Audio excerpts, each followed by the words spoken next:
Okay, so yeah, as you can see, this part here at the bottom is missing.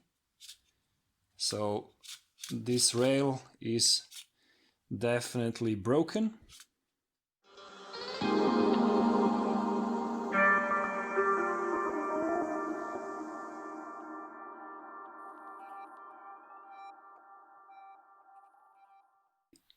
We have the engine back in timing, so we can insert, well, almost insert the front locking tool, as you can see here. And at the back, we also can now insert the intake and exhaust locking tools. And that is important because we have to remove the VANOS units. And to do that, we have to lock the camshaft at the back so we can unscrew the VANOS bolts. And once you do that, you have to, of course, remove this bolt here. And there is another bolt here underneath this plug. And it's also E8 Torx. And then you have to remove this plug behind this carrier bracket. There is a journal bolt there you have to remove. And also all the way at the bottom there is another plug that hides the journal bolt that you have to remove.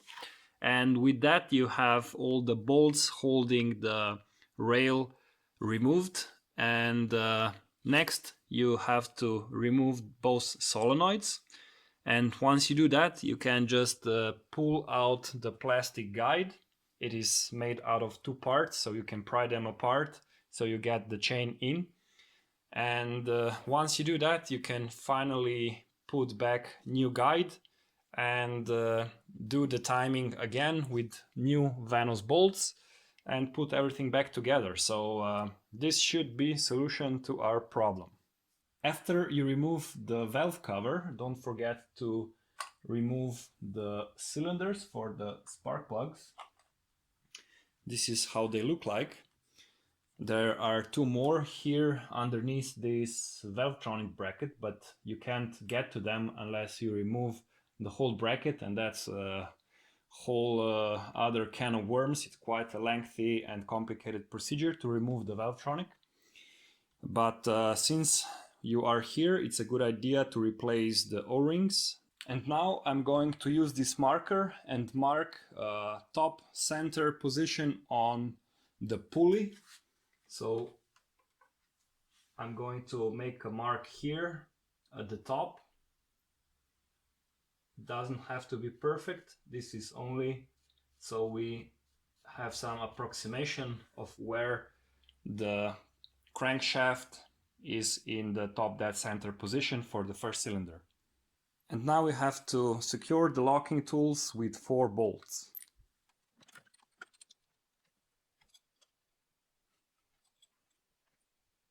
And then finally you insert this middle bolt that connects the both locking tools together.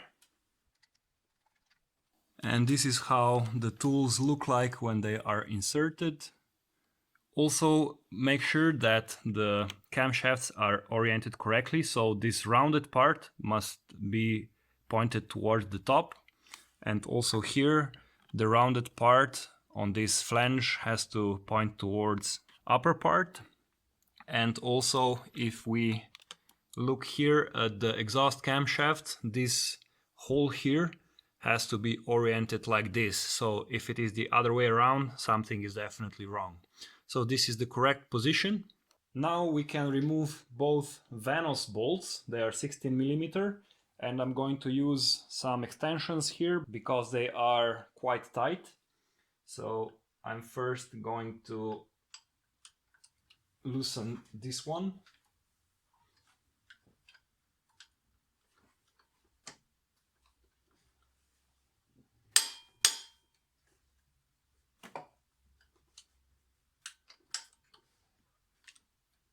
Okay, this one is loose. And now the intake.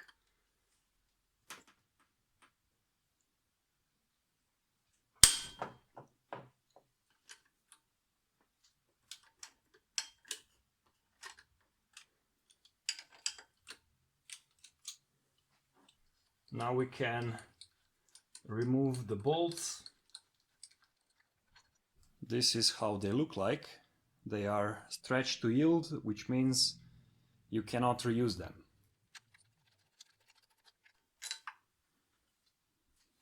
Now we have to remove this Torx bolt. This is a inverted E8 Torx. Make sure you don't drop the bolt. This is how it looks like. And now we can remove the VANOS units. So the easiest way is to first remove the exhaust.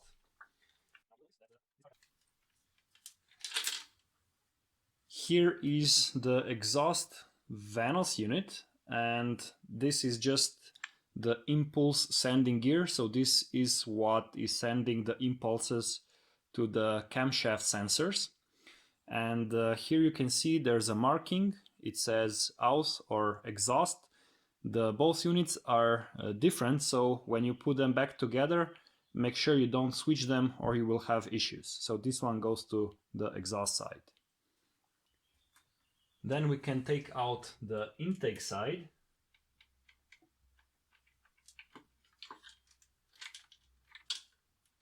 So here we can see it says ein or in, so this is the intake side. Now we can take out the locking tools.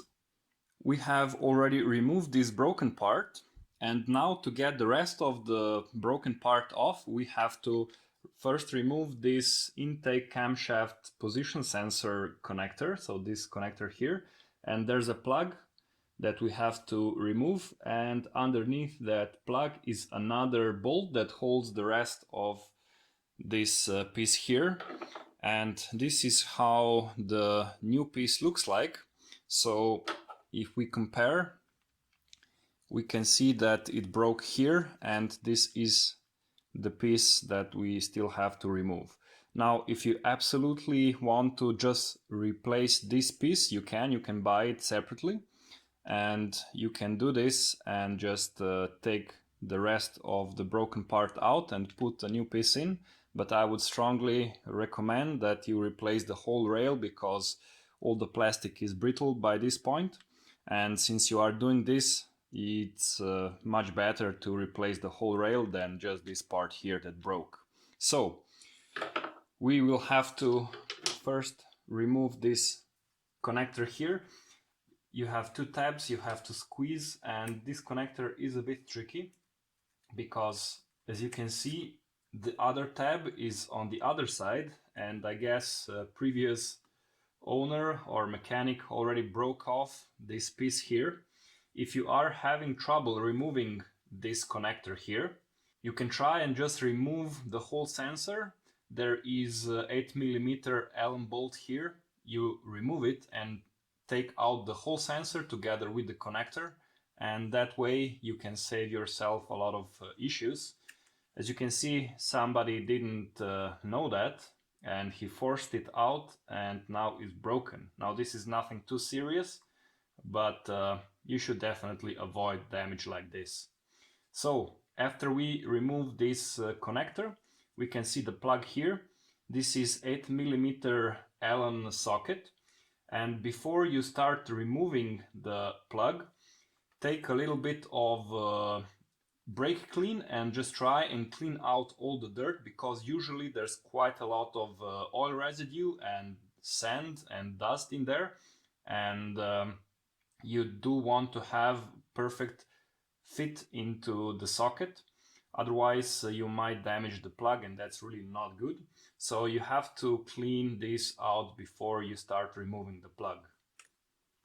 I have my 8mm Allen bit here, and I'm just going to go ahead and remove the plug. Here is how the plug looks like.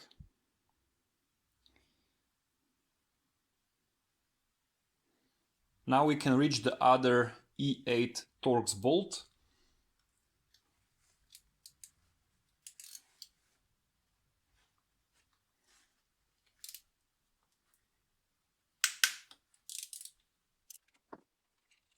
Be careful you don't drop the bolts inside the engine.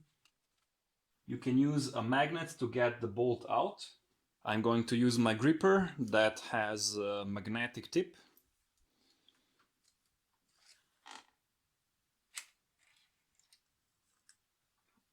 And it's out.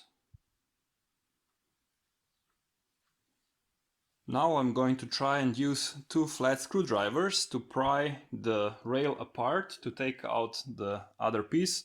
As you can see, we have 4 tabs that fit on the other part, and so I'm going to try and fit my flat screwdriver here and on the other side, and then just pull it out.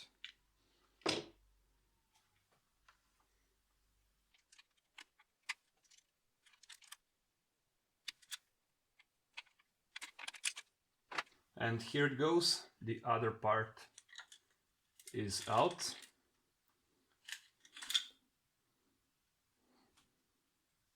So yeah, this is a very, very common point of failure.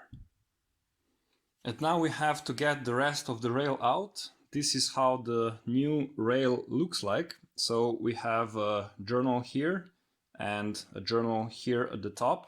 So we have 2 more bolts we have to remove, and those 2 bolts are hidden behind 2 more plugs. So one plug is here and the other plug is underneath the ribbed belt, so right here.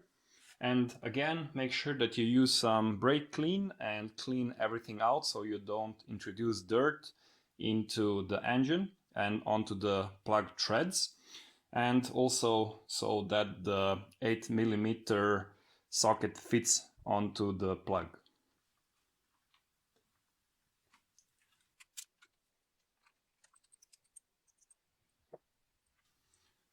So here is the top plug. As I've mentioned, there is another plug here underneath the serpentine belt. But this plug is a little bit tricky because the outer diameter is just a little bit too big, so it doesn't clear the pulley on the crankshaft. So we first have to remove this part of the serpentine belt, and we do that by releasing tension on the tensioner, which is this pulley here. And as you can see, it has 16mm socket here. So we're going to use 16mm socket and extension, and we're going to lock it in release position using a small 3mm Allen hex key, and we're going to insert it between the tensioner and the engine block. Here is my 16mm socket on extension and my Allen key. So you have to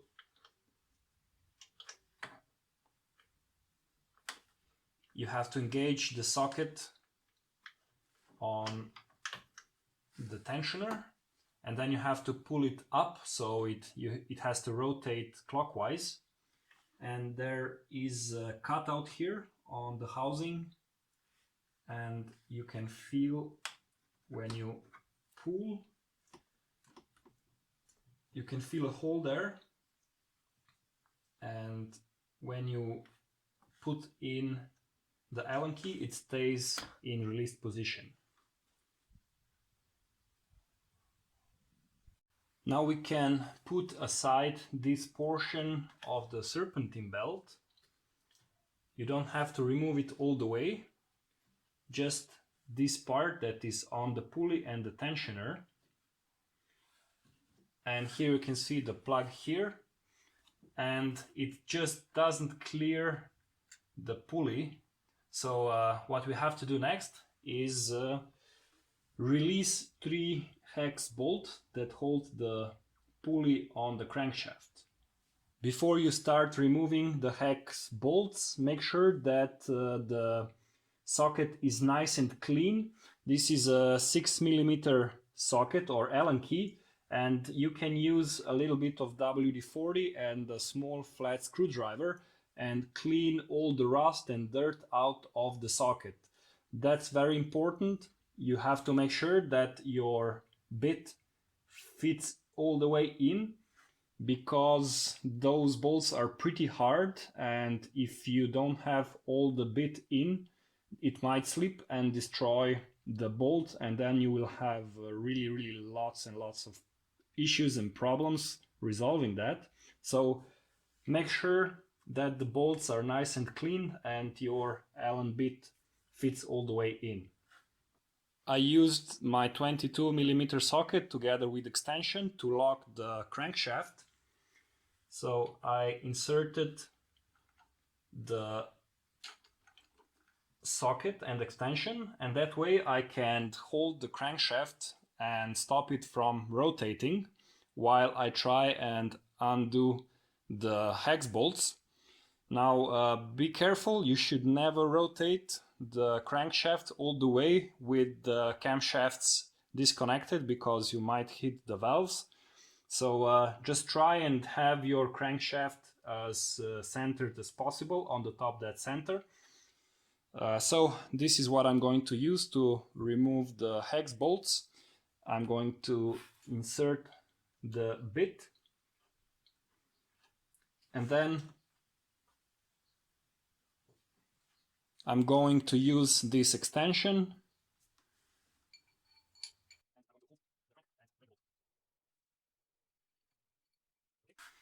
So this is how I've managed to remove the bolts. There is another way. You can insert the locking pin that comes from your timing kit, but you have to raise the car and insert it from underneath, and that will also lock the crankshaft in place, and then you can remove the bolts. I've just decided to go with this method because I didn't have time to fiddle underneath the car. So I have all the bolts removed, and I don't need to remove the pulley all the way. I just need a couple of millimeters of clearance here so I can remove this plug. You have to be really careful not to damage the pulley. So try and go flat as possible. Okay, so the pulley is now off. This one is 8mm Allen key.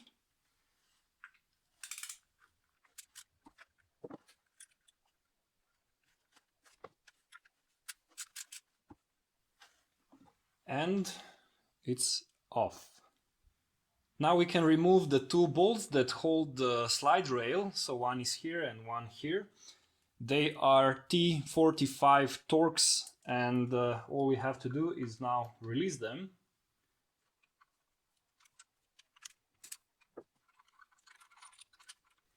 If the bolt doesn't want to go out, you will have to use a magnet here.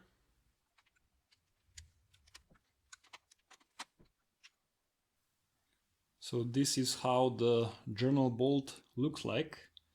This is basically just a locating pin that holds this part of the rail in place.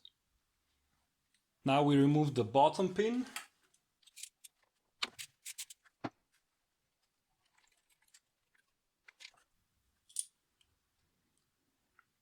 This one is a bit longer. Now we have to remove the VANOS solenoids that are here, and first I'm just going to put back VANOS bolts to hold the chain, so this will make it a bit easier.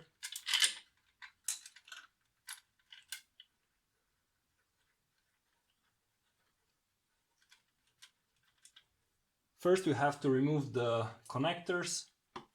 You just have to press here on the wire and pull it out. So this is quite easy. Okay, the connectors are disconnected. Then we have to remove two brackets that hold the solenoids. We have 10mm bolts here.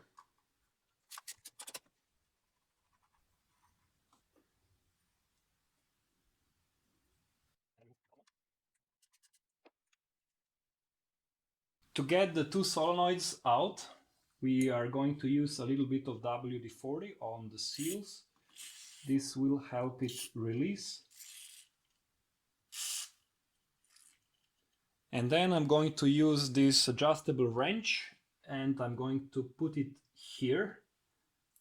And I'm going to try and slowly just rotate the solenoids so they release, and then I'm going to try and pry them out. Now here you have to be really careful. You don't want to pry here with the flat screwdriver, because this plastic connector can break off and then you will have to get new solenoids, and they're quite expensive. Well, not that expensive, but you know, you don't want to break anything. So first just do this and release the solenoid, and then you can get it out just with slight rotations. So as you can see, that was quite easy. Be careful, there is a lot of oil, and here you can see you have one O-ring here that is green and another one here, but it's now here in the housing, so I will have to get it out. So here is the O-ring, and we're going to do the same here on the bottom solenoid.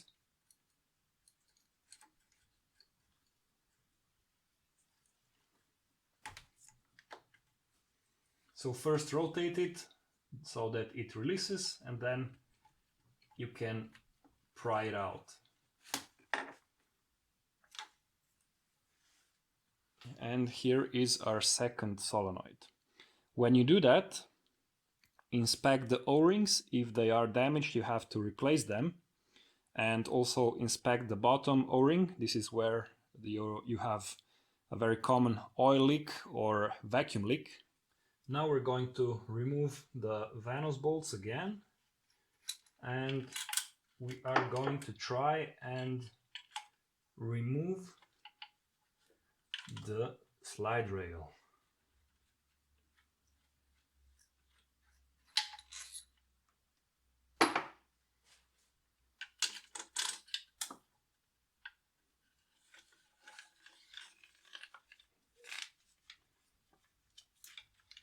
Make sure that you don't drop the chain inside the engine.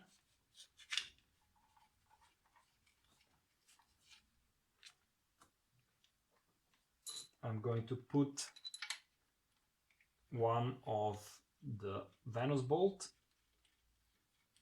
back in the camshaft so the chain can't fall inside the engine. So here is our slide rail. Okay, so yeah, as you can see, this part here at the bottom is missing. So this rail is definitely broken. I've checked inside the engine and I could actually see the broken off piece of plastic from the rail. And I'm going to try and use my gripper again. As you can see, this is a flexible gripper that has claws at the end, so you can grip stuff. And I can't tell you how many times this little device saved my little white, you know, behind. So I definitely recommend using or getting a tool like this. So I'm going to try and go in there and get the piece out. I'm not sure if I will be able to show you because it's pretty far in there. I am going to try and get it out.